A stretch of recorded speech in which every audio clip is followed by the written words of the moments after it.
Welcome to K-Boys Flutter University ということで、今回はですね、番外編なんですけども、Mac で環境構築するときにパスが通らないという方がいると思うので、僕が作った動画でちょっと説明が不足していた部分があったので、そちらだけ補足させていただきます。はい、まずちょっとターミナルを開きます。はい、ターミナル僕の場合開くと、ですね、この前の環境構築の動画でバッシュプロフィールに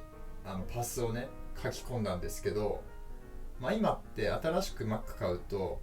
バッシュじゃなくて ZSH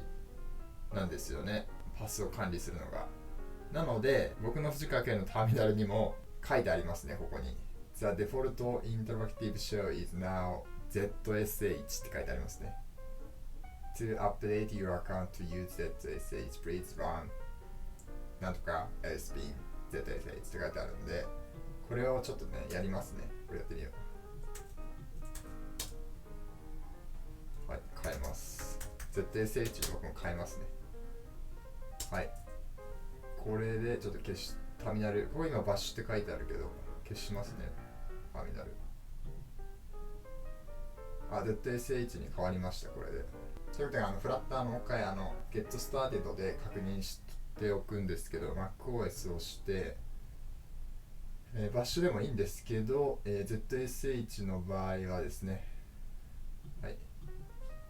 どうやるかというのをね確認しておきたいと思いますね。これですね。はい、ドットハッシュアンダーバープロフィールと打ったらエンターをしてください。はい、この部分ね、この部分を、今回はこれ ZSHRC の方やります。はい、バッシュプロフィールじゃなくて、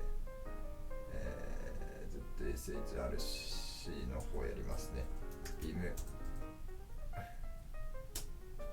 はい、で、何も書いてないんで新しいやつなんでね、ここに、パステフラッターをねやっていくというわけですね。はい、これコピー、はい、書きまして、ここね、インサートモード、I を押してインサートモードにして、ここに、僕の場合のここのパスを来たで、ちょっと消しますけど軽く、こうっすね。はい、これで正しい。パ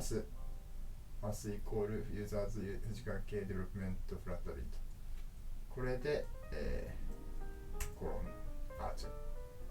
これで、エスケープをして、コロン WQ びっくりも押して、これで ZSHRC の中に、はい、書かれてますね。はい、これでちゃんとね ZSHRC でもフラッターが通ってるはず。はい、大丈夫そうですね。ということで、多くの方がバッシュじゃなくて ZSH ね使ってると思うんで、はい、ちょっとこちらパス通すときここだけ注意してみてください。今日の動画は以上です。See you next time.